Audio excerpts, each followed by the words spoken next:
السلام عليكم. اليوم ان شاء الله غنصاوب معكم واحد الكراميل ساهل ماهل كيوجد بالخف معلك وبنين وحسن من اللي كيتباع في الزنقه.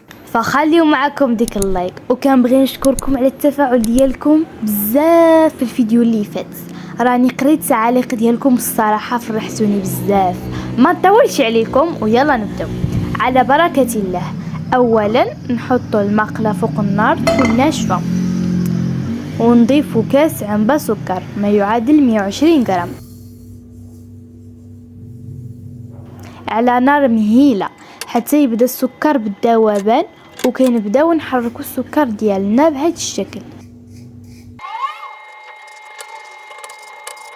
حتى كيذوب مزيان. كنضيفوا ملعقه زبده، يفضل تكون حيوانيه،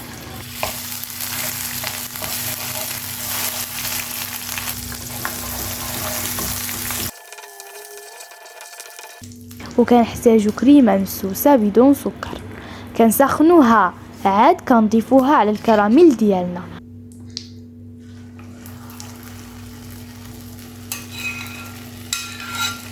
ونحركو الخليط مزيان.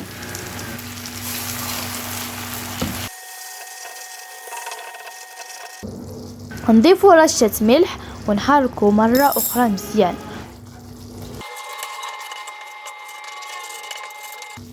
ونخليو الخليط يبرد تماما.